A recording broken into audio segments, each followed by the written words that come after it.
Bismillahirrahmanirrahim. Assalamualaikum warahmatullahi wabarakatuh. Asyhadu an la ilaha illallah, asyhadu anna Muhammadar Rasulullah. Allahumma sholli ala sayyidina Muhammad wa ala ali sayyidina Muhammad. Kama sholaita ala sayyidina Ibrahim wa ala ali sayyidina Ibrahim bil alamin innaka Hamidum Majid.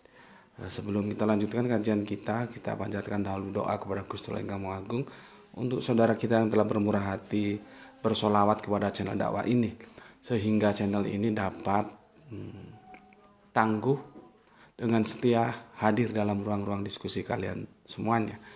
Dengan sebuah harapan tentunya semoga sholawat itu menjadi catatan langit amal soleh bagi mereka dan keluarganya kelak, dan insya Allah Allah akan membalaskannya dengan balasan yang lebih baik lagi. Begitu juga untuk seluruh pewer terkasihku di mancanegara maupun di dalam negeri ya. Untuk tidak bosan-bosannya ya, jadilah yang selalu ya, always ya, tidak pernah never ya, bertumbuh yang anti skip dan anti download ya. Ya memang kalau misalkan sholawat yang paling ringan itu apa ya, lewat anti skip anti download itu. Kalau memang mampunya di situ ya tidak ada masalah ya. Beberapa waktu mulai tadi malam memang ada masalah, dan ternyata itu masalah dunia mungkin itu ya. Tapi alhamdulillah sudah kembali normal, jadi gambar dolar dalam YouTube itu hilang. Bisa escape. Kemarin teman-teman YouTuber saling konfirmasi itu, tapi alhamdulillah sekarang sudah normal. Artinya kalau itu hilang kan tidak bisa masuk iklan. Kalaupun iklan masuk tidak terhitung kan. Gitu. Oke.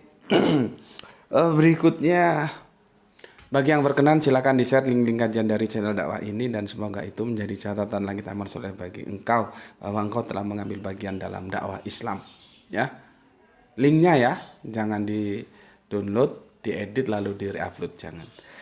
Berikutnya aku nggak bisa sebutkan lah satu persatu, yang jelas aku matur nuwun nuwun, terima kasih banyak untuk seluruh saudaraku yang telah memberikan doa baik untukku.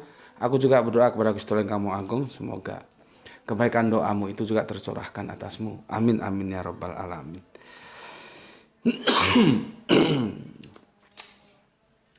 Batuknya belum hilang, maka harus disembuhkan dengan kopi. Bismillahirrahmanirrahim.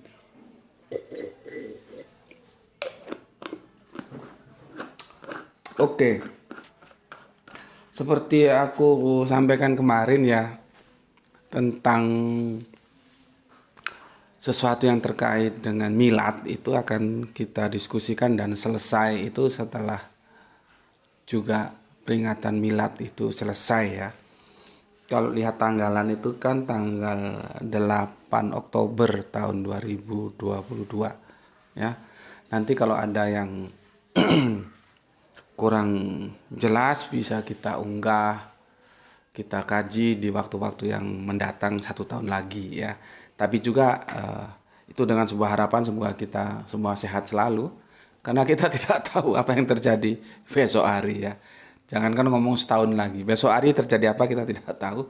Tentunya dengan sebuah harapan kita semua sehat selalu, diberkahi rezeki yang banyak, yang halal ya, dan kesehatan yang prima, sehingga bisa kita tetap kaji. Walaupun demikian, kalau mau ingin tahu secara holistiknya, secara lengkapnya, silakan lihat di episode milad seperti yang aku sudah sampaikan. Kalau yang kemarin kan serpihan-serpihannya. Oke. Tanggal 8 sudah kita lalui. Sekarang kita kembali ke topik-topik umum. Apa saja yang perlu kita bahas ya. Namun demikian nanti aku akan bacakan komentar yang masuk, tapi tidak semua, karena itu ada 2 episode. Kalau semua aku baca bisa memakan waktu 30 menit lebih itu. Aku pilih-pilih yang kiranya urgen aja ya. Oke. Pertama ini dari Kang Mas Helmi Aprianto ya. Alhamdulillah menyimak di sela-sela beres-beres rumah. Salam juga dari istri Gus. Saya Cilacap, putra Abah Samsul Bumi Ayu Gus. Hehehe. Salam Isra. Itulah keterbatasan virtual ya, kita tidak saling tahu ya. Padahal ayahanda beliau itu Abah Samsul itu temanku diskusi dan sering teleponan kami. Aku nggak tahu kalau dia nggak ngaku bahwa Helmi Aprianto ini merupakan Kang Mas kita yang menjadi, kalau nggak salah apa ya, apoteker atau dokter gitu ya. Hubungannya dengan kesehatan lah ya. Begitu juga istri tercinta dan bermukim di Cilacap. Kalau Abah Samsulnya di Bumi Ayu ya. Abah Samsul ini sedang ada gangguan penglihatan, kita doakan bersama semoga ya usia karena usia semoga bisa kembali normal ya. Namun demikian yang perlu kita ambil menjadi contoh dari Abah Samsul di usianya yang begitu sudah lanjut masih sering semangat belajar, sering diskusi sama aku, sering teleponan gitu ya. Maka dari itu sama Abah Samsulnya akrab, sama Kang Mas Helminya baru tahu ini kalau itu putranya. Oke, Kang Mas Helmi Aprianto, salam untuk keluarga bersama istri di rumah, juga salam untuk Abah Samsul ya, yang ada di Bumi Ayu ya. Jenengan kalau pulang dari Cilacap ke Bumi Ayu itu berapa jam perjalanan itu? Ya, nggak tahu aku naik bis berapa jam ya. Oke, matur nuwun. Berikutnya namanya saja ya supaya cepat. Arif Muksinin, Hermas Edison, Edi Margono, Ari Prasetyo, Jamuri Muri, Irfan Al Akbar, Aisyah, Ikhwan Tamim, Pundi 99, Didi, Rizal Wahyu, Kainko, Luisana Adriana. Nah, itu komen yang masuk dari saudara-saudara kita yang ada di serpihan Milad. Ada apa dengan Bani Sa'ad di episode yang pertama. Sekarang episode yang kedua ya. Batu nggak mau kompromi. Episode yang kedua aku baca singkat-singkat aja ya. Yang pertama, Kang Jamuri Muri, Bangka Belitung hadir Gus. Kalau otak fotokopi bisa muter dengar kajian Gus Meti. Salam Isra, salam nasional, semoga tetap berjaya. Kang Jamuri Muri pinter sekali bikin istilah otak fotokopi. Ya, itulah sebabnya kita menjadi maklum kenapa Power di sini tidak sesubur ya di channel-channel lainnya, karena kita memang memberdayakan otak. Maka dari itu julukan kita, ikonnya Islam rasional yang kita sebut Isra. Bayangkan selama ini dengar cerita dari kiai, dari ustadz, dari ulama A sampai Z tentang milad ya, seperti itu aja. Tiba-tiba mendengar sesuatu yang itu berubah 180 derajat, kita dekonstruksi, ya bisa muter otaknya. Kalau otaknya setengah tiang, kepalanya ikut muter. Di sini ini kita memberdayakan logik, rasio itu kita pakai ya, bukan hanya menerima begitu saja setiap cerita ya. Oke, terima kasih Kang Mas Jamuri Muri ya. Ada lagi istilah otak fotokopi. Kalau otak fotokopi bisa muter dengar kajian gue seperti gitu. Oke, berikutnya Mbak Aisyah terima kasih, Mas Halim terima kasih, Kang Pepen Hendrawan atur nuhunnya, Kiki Rangkas Bitung atur nuhun, Herman Edison Kalteng atur terima kasih, Kang Edi Margono yang ada di Jogja terima kasih, Mehanem Kang Mehanem Bandung terima kasih, Soleha kita Gispati Palu. Ada apa nih? Pertanyaan. Palu hadir Tuan Guru, mohon pencerahannya apakah Nabi sudah diatur Mohon pencerahannya apakah Nabi sudah ditahu? Mungkin maksudnya diketahui gitu ya. Dari kecil bahwa nanti Muhammad bin Abdullah akan menerima firman. Dan apakah ada ciri-cirinya bahwa anak ini nanti jadi nabi sehingga dia dibawa ke gunung untuk diibu susukan kepada Bani Sa'ad, yaitu Bunda Halimah Sa'diyah, agar bahasanya tidak terkontaminasi dengan bahasa budaya, tapi asli bahasa firman. Sekali lagi mohon pencerahannya. Jadi gini Mbak Gispati, kalau masalah apakah sudah tahu sedari kecilnya, itu bisa kita lihat sirah Kanjeng Nabi itu ketika Kanjeng Nabi diajak berdagang kemana itu? Ke Sam ya. Ke Sam. Pada waktu itu kita dengar sebuah cerita tentang Pandita siapa namanya? Bahiro kalau nggak salah ya. Ketika itu kan Muhammad kecil ya, namanya anak kecil ya, diajak berdagang, jadi ya karena anak kecil mungkin disuruh nunggu onta atau apa gitu. Setelah semua peserta-peserta itu kan berupa itu karapan gitu ya, ada beberapa orang bareng-bareng nggak sendiri-sendiri, diundang sama Pak Bahiro, itulah gampangnya ya. Terus Pak Bahiro masih tanya, ini sudah di sini semua ini? Mungkin Pak Bahiro juga instingnya tahu, nggak ada anak kecil. Oh jangan-jangan suruh masuk semua anak kecil, masuk semua. Dari situlah ada tanda apa orang Jawa bilang to itu apa ya?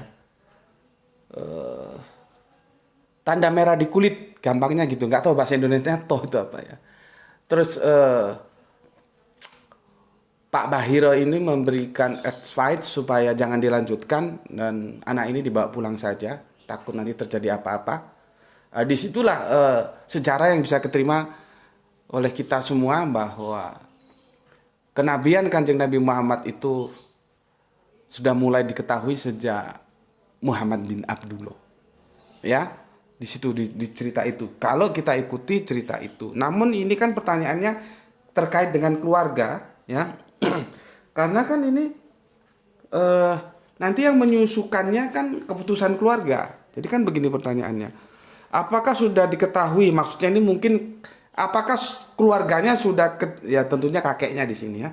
Dari kecil bahwa nanti Muhammad bin Abdullah akan menerima firman, dan apakah ada cirinya? Ciri aku bilang tadi ya, ada toh itu nggak tahu Indonesianya apa, toh itu warna merah gitu ya di punggung. Dan apakah ada cirinya bahwa anak ini nanti jadi nabi? Aku sudah bacakan ya. Terus terkait dengan ke gunung untuk disusukan kepada Bani Sa'ad. Ini begini Mbak Gispati ya. Ada yang namanya hidayah. Hidayah itu petunjuk. Ya, terus ada yang namanya taufik, maka orang menggandengnya jadi nama Taufik Hidayat. Taufik itu kemauan ya. Paling enak itu kalau kita dalam posisi taufik. Jadi mau kita, harapan kita dengan apa yang sudah Allah gariskan itu sama. Harapan kita jadi dokter. Allah memang gariskan kita jadi dokter, maka kita menempuh ke sana meskipun sulit itu tercapai. Ya. Nah, ini nanti agak sulit karena dia akan berbicara tentang Jabariyah Qadariyah. Apakah usaha ataukah takdir, itu repot memang ya.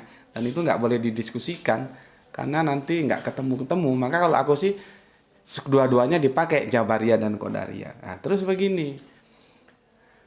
Kalaupun keluarganya tidak tahu, kita bikin tidak tahu aja lah ya. Karena dari sekian referensi yang aku baca, hanya sebatas kisah Bahiro itu aja yang aku terima. Ya, kalau nanti Ibunda Hadijah mempertemukan dengan Paman Waroko, itu kan sudah dewasa. Ya, itu menerima firman pertama kali kan itu ya. Kalau yang masa kecil ya itu. Ya. Lah terus kenapa kok dititipkan ke Bani Sa'ad bukan bani-bani yang lain supaya mengerti bahasa firman, karena nanti akan menerima firman. Ya itulah yang kita bilang. Kalau sudah takdir itu sudah ditetapkan, ini menjadi pertarungan Qadariyah Jabariyah. Ya, agak sulit jelaskannya. Sosok itu akan mengarah ke hal-hal yang menuju ke sana. Gitu ya. Kanjeng Nabi, coba kalau kita tanya nanti, mulai Bapak Abraham, mulai Mosya, mulai Kanjeng Nabi Isa atau Yesus yang saudara kita panggil begitu, Kanjeng Nabi Muhammad, mereka ini ditakdirkan atau maunya sendiri jadi nabi? Kan takdir. Karena mereka itu pilihan, dipilih, bukan mengajukan supaya jadi nabi seperti orang mau jadi kepala daerah gitu, enggak gitu ya. Nah, artinya takdirnya itu sudah ada, memang mereka orang-orang yang terpilih gitu. Nah, karena sudah takdirnya ke sana, maka jalan hidupnya itu akan mengarah kepada hal-hal yang mendukung dia untuk mewujudkan takdirnya. Kalau aku membahasnya begitu, termasuk dititipkan ke Bani Sa'ad dalam rangka memperdalam bahasa. Makanya kan 4 tahun, 2 periode. Itu Paman Hamzah kan 2 tahun sudah selesai pulang. Kanjeng Nabi enggak, dilanjutkan periode kedua sehingga 4 tahun. Itu yang bisa aku jelaskan ya untuk soleha kita yang ada di Ambon. Nanti kalau kurang puas bisa tanya lagi ya. Oke, selanjutnya Tuban Kang Arif oke, matur nuwun. Empu 99 oke, Didik Nyimas oke. Ahmad Fauzi aku kurang jelas ini mungkin salah ketik atau gimana. Ketebet kedol pabrik gula hadir yai.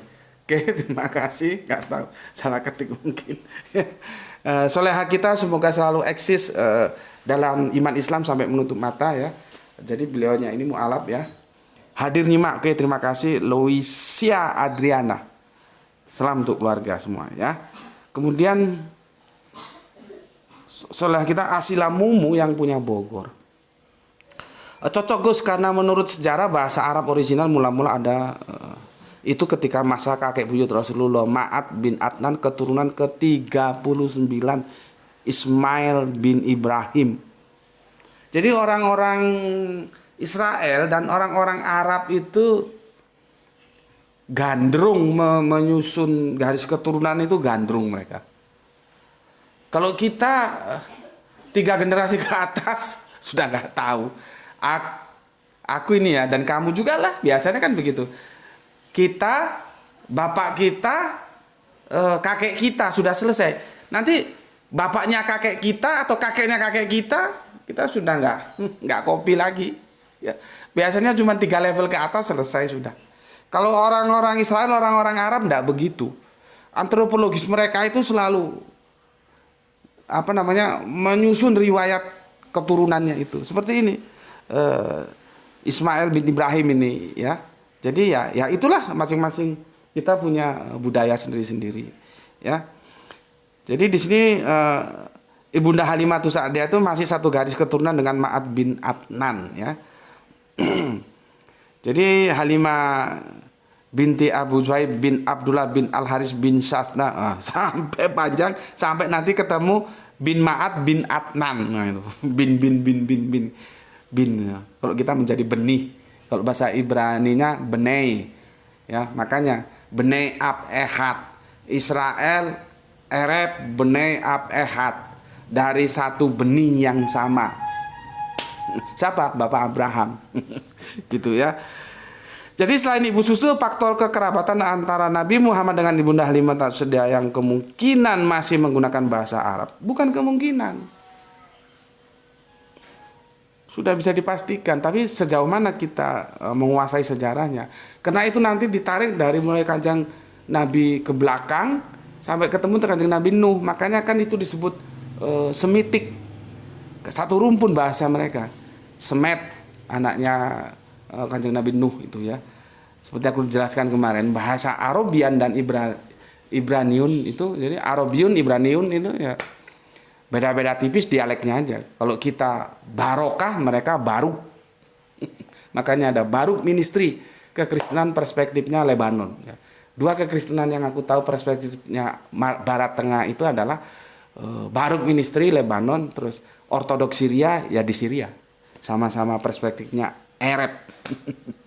Ya, itu yang bisa aku sampaikan sebagai tanggapan. Terima kasih untuk Mbak Aisyah Mumu ya. Jadi bahasa itu menjadi penting. Oke. Kang Heilong. Ini dari Lampung Tengah ya. Mending kalau yang diceritain sejarah Gus. Ya itulah. Lihat itu peringatan milad, maulud kanjeng Nabi Muhammad. Yang diceritain gitu-gitu aja dan itu tidak membangun.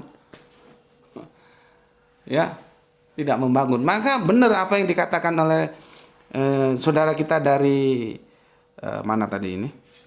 Bangka Belitung ya. Dari Bangka Belitung Kang Jamuri dengar kajian Gus Beti, kalau otak fotokopi itu bisa muter, itu benar. Karena apa? Mereka menerima cerita tentang milad ya seperti itu aja.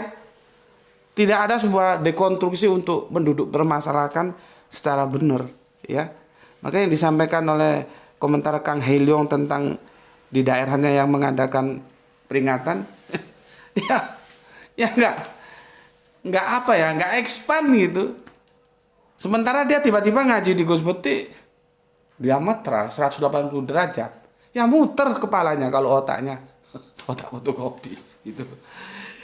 Oke, apa yang diresahkan Kang Heilong itu juga keresahanku, keresahan kita bersama. Karena umat ini tidak akan kiamah kalau proses edukasinya tidak ada perubahan ya, hanya begitu. Nanti diperingati tahun depan ya begitu aja. Kalau di sini kan kita mendekonstruksinya secara rasional. Oke, itu sudah aku bacakan semua. Sekarang kita ke tajuk utama kita, yaitu menempatkan tahu sendiri dalam keberagamaan. Tahu sendiri. Istilah tahu sendiri itu sebetulnya ada dalam bahasa Jawa di lingkungan kami, karena di sini Jawa, jadi bahasa keseharian Jawa. Itu Jawanya roh dewe. Nah, kalau aku tuliskan judulnya roh dewe, kalian yang ngerti cuman yang orang Jawa doang, maka aku terjemahkan tahu sendiri. Bagaimana ceritanya ada idiom tahu sendiri itu nanti kita ceritakan di waktu lain lah ya, karena itu juga ada prosesnya. Tiba-tiba tahu sendiri itu roh dewe menjadi sesuatu yang asik dibicarakan di antara teman-teman kami dalam dakwah ya. Jadi begini,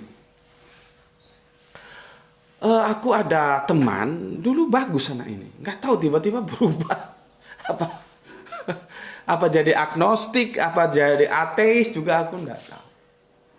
Dulu awal-awalan sih masih mending lah ya, masih mending. Pernah dalam satu ketika kami makan tuh Isya, itu lepas Isya kami makan bersama soto, beli soto pada waktu itu ya, karena soto makanannya itu dagingnya ayam, maka supaya nggak capek aku cari analogi ya daging saja, tak pikir gitu. Nah, teman kita ini ngomong kalau Al-Quran tidak larang apa saja silakan dilakukan. Nah, dia bilang begitu. Nah, karena adanya makanan dan ikannya daging ayam, maka aku ambil daging aja sebagai analogi. Ya sudah kalau gitu kamu makan aja daging manusia. Toh nggak ada larangannya. Kenapa kamu nggak mau makan daging manusia? Toh larangannya di Al-Quran tidak ada. Kata kamu kalau Al-Quran tidak larang, ambil saja. Langsung dia terdiam, nggak bisa jawab. Ya. Dan akhirnya aku tahu bahwa dia berpikir keras sepulang dari pertemuan itu. Karena apa? Beberapa hari kemudian dia WA aku ya. Pada waktu itu YouTube belum seperti sekarang, masih jarang ya. Dia WA aku, dia kirimkan surat Al-Hujurat ya. Dia kirimkan surat Al-Hujurat. Ya. Dari situ aku tahu kalau dia berpikir keras. Dia cari di mana argumentasi Al-Qur'annya. Surat Al-Hujurat 49 ayat 12 kan bilang begini. Wahai orang-orang yang beriman, jauhilah banyak dari prasangka, sesungguhnya sebagian prasangka itu dosa. Dan janganlah kamu mencari-cari kesalahan orang lain, dan janganlah ada di antara kamu yang menggunjing sebagian yang lain. Nah, ini retorikanya di sini. Apakah ada di antara kamu yang suka memakan daging saudaranya yang sudah mati? Tentu kamu merasa jijik. Dan bertakwalah kepada Allah, sungguh Allah menerima taubat Maha Penyayang. Oh, dia kirim WA. Nah, ini ada dalilnya. Gak boleh makan daging manusia. Aku tersenyum. Dari situ aku tahu, oh, lu itu berpikir keras. Untuk mencari dalil argumentasimu. Setelah itu aku tersenyum aja. Kenapa? Ini dia tidak tahu ya. Di sini memang ada diksi kan begini, narasinya jadinya begini. Apakah ada di antara kamu yang suka memakan daging saudaranya yang sudah mati? Ya. Tentu kamu merasa jijik memakan daging saudaranya. Dia tidak tahu bahwa ungkapan itu ungkapan metafora. Inilah yang berkali-kali aku bilang. Dalam kitab suci apapun ada harafiah, ada metafora. Salah menempatkan salah yang kita pahami. Ini ayat metafora dia pahami secara harafiah. Dan ini juga bukan larangan memakan daging manusia. Ini tentang ghibah. Seharusnya kan dia menukil ada ayat sih ya, tapi itu masih mujmal, masih umum, tidak spesifik mengatakan daging manusia. Itu ada di surat Al-Baqarah, suratnya ayatnya yang 168 ya. Wahai manusia, makanlah dari makanan yang halal dan baik atau halalan toyiban ya, yang terdapat di bumi, dan janganlah kamu mengikuti langkah-langkah setan, sungguh setan itu musuh yang nyata bagimu. Seharusnya ini yang dia pakai ya. untuk dia pakai. Sekarang begini, kan jelas itu dalilnya. Jadi kita kalau makan tuh punya 2 syarat loh ya. Dikirain tahunya cuma 1 syarat saja. Bukan hanya halal, tapi thayyib. Thayyib itu artinya baik, jadi halal dan baik. Nah, kalau menurut dia makan daging manusia itu baik atau tidak baik, ya silakan ambil keputusan baik atau tidak baik gitu loh. Ya, bukan yang tadi yang larangan makan daging manusia. Ya, jadinya kan begitu. Nah, itu sebagai contoh bahwa ada dalil nakli, ada dalil akli. Ya, kita tidak boleh makan daging manusia. Itu memang secara spesifik tidak ada, tapi secara universal umum kita makan itu harus yang halal dan thayyib. Thayyib itu baik. Makan daging manusia itu tidak baik, gitu loh ya. Seharusnya kan ke sana larangannya. Bukan ayat yang menggunjing tadi gitu. Nah, dia ini teman dakwah awalnya, tapi sekarang nggak pernah ketemu dan dia menjadi mengasingkan diri, nggak tahu lah ya. Apakah dia menjadi ateis atau agnotis, nggak tahu. Jadi semua cerita-cerita tentang agama itu dia tolak, gitu loh, dia tolak dengan ikon atau seperti tadi. Kamu tahu sendiri tak? Gitu. Dia bilang, awakmu roh dewe tak? Kamu tahu sendiri tak? Gitu. Ya nggak ada yang tahu. Semua ini kita itu nggak ada yang tahu sendiri. Ya. Mulai dari Yahudi sekarang dia tahu sendiri. Kan enggak, karena dia tidak hidup sejaman dengan Kanjeng Nabi Musa. Nasrani yang kemudian menjadi Kristen, dia tahu sendiri. Juga enggak. Karena dia tidak hidup sejaman dengan Kanjeng Nabi Isa yang mereka sebut Yesus. Kita tahu sendiri? Enggak. Karena kita tidak pernah ketemu dengan Kanjeng Nabi Muhammad. Semua sebatas cerita yang kita terima. Makanya pandai-pandailah menyeleksi. Nah, karena cerita itu menjadi perlu dan itu nanti dibukukan dalam kitab, maka adalah sebuah nama yang disebut kitab suci. Keberagaman itu dibangun dari kitab suci. Gitu loh. Ya makanya kan aku bilang bahwa agama-agama kita, agama-agama Abrahamik itu agama kitab. Dia berpijak pada kitab suci. Karena kita tidak ketemu dengan nabinya, maka diwarisi kitab, dan Al-Quran itu salah satu mukjizat kenabian dari Kanjeng Nabi Muhammad. Kalau roh dewe tahu sendiri ya enggak bisa. Ada dimensi ruang dan waktu yang berbeda, bagaimana kita tahu sendiri. Makanya dari itu aku meskipun tidak memberikan cek kosong kepada ulama, aku tetap menghormati ulama. Karena apa? Dari beliau-beliaunya lah kita tahu cerita itu. Tanpa beliau kita enggak tahu. Cuman aku enggak mau kasih cek kosong pada ulama. Ulama boleh saja berkesimpulan A, aku juga boleh berkesimpulan B dong. Gitu ya. Jadi sebagaimanapun aku tidak memberikan cek kosong kepada ulama, tapi aku tetap menghormati ulama. Jadi salah kalau bilang, Unggus seperti itu nggak menghormati ulama. Oh, kamu yang nggak ngerti duduk permasalahannya. Aku menghormati ulama. Tapi aku bukan orang yang bisa memberikan cek kosong kepada ulama. Kenapa aku hormati? Lewat jasa beliau-beliau itulah kita tahu agama ini. Gitu ya. Nah terus kan intinya dia selalu tanya, kon roh dewe ya, kamu tahu sendiri ya.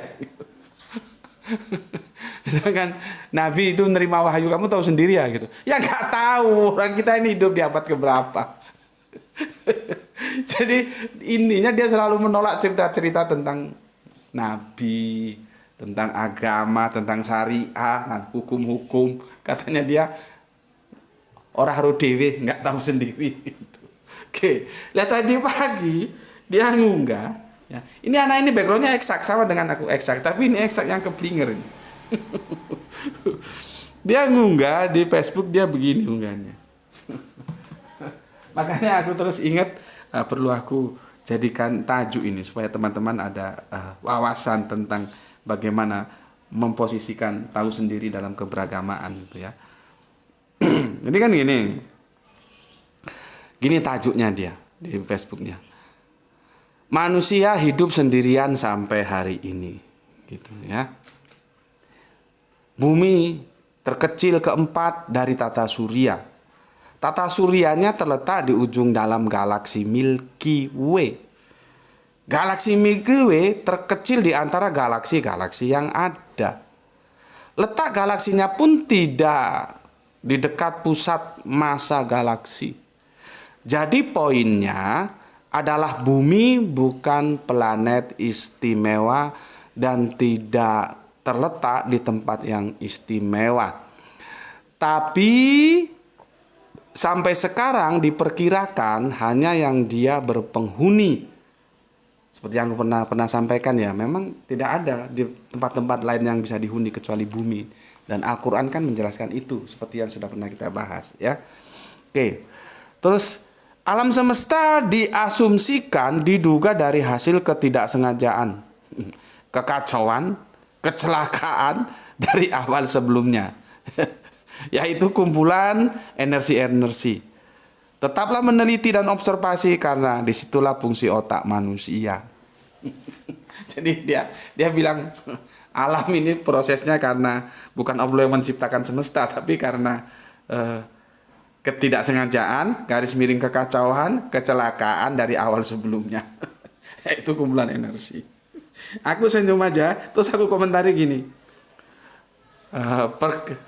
Perkemi itu sok tahu gitu ya. Kamu itu diapusi, digoroi, dibujuki gurumu kok percaya gue. Dibohongin ya sama gurumu kok kamu percaya saja. Wong gurumu dhewe kuwi ya ora nate mrono kabeh mung tembung cari.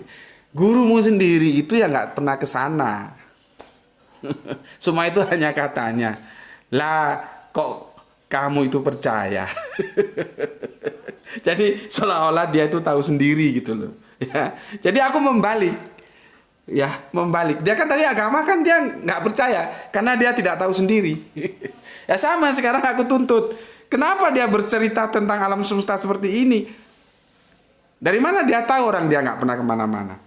Kan dari guru-gurunya, ditarik dari para saintis. Kan nggak tahu sendiri juga dia. Kenapa dia percaya?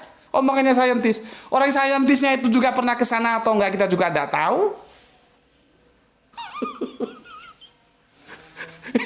Iya kan?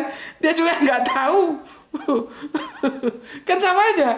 Dia dibujui para saintis gitu loh. Poinnya yang mau aku sampaikan begini. Kenapa ketika informasi-informasi agama dia tolak? Dengan alasan tidak tahu sendiri. Gitu loh.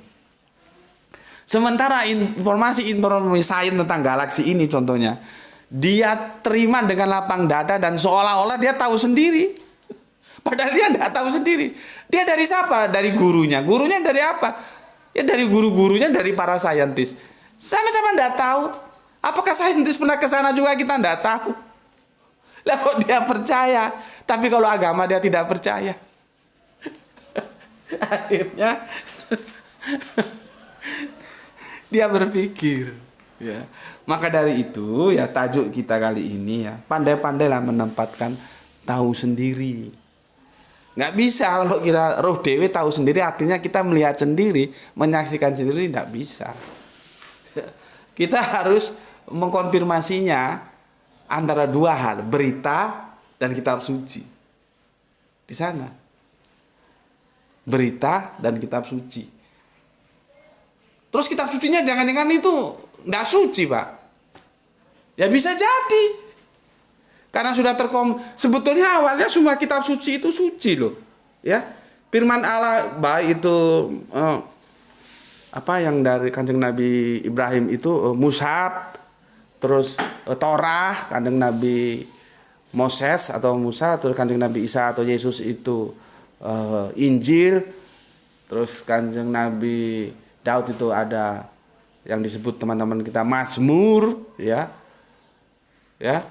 terus terakhir penutup kataman Nabi Al-Quran, itu semuanya awalnya ya ori, ya asli, tidak terkontaminasi. Cuman setelah melewati masa sekian tahun, apakah itu tetap ori seperti dulu diterima para nabinya? Makanya akhirnya Al-Quran itu digaransi. Kalau orang tanya, kitab suci itu apa? Benar-benar suci, Gus? Ya kalau tentunya aku perspektifnya Al-Quran di sini kan. Kalau memang kamu ragu ya buat satu surat saja. Kan gampang. Kalau kamu tidak bisa ya tunduk.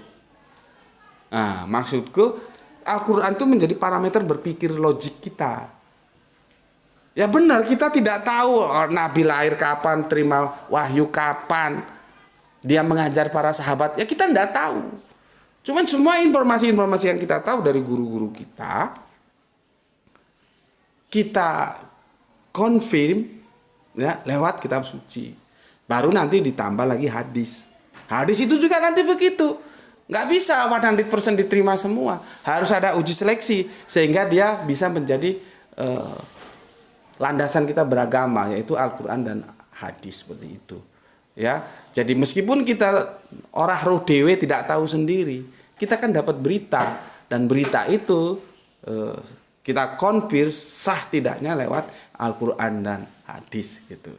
Ya, jadi seperti itu. Makanya dia bingung ketika aku bertanya, lah kamu kenapa berita keagamaan kamu tolak, tapi saintis yang ngomong justru kamu terima? Orang kamu ya sama-sama nggak tahu sendiri. Akhirnya blank dia. Oke, sampai di sini dulu ya. Semoga kita bisa menempatkan sebuah istilahan tahu sendiri ya dalam keberagaman kita sehingga kita menjadi benar dalam beragama.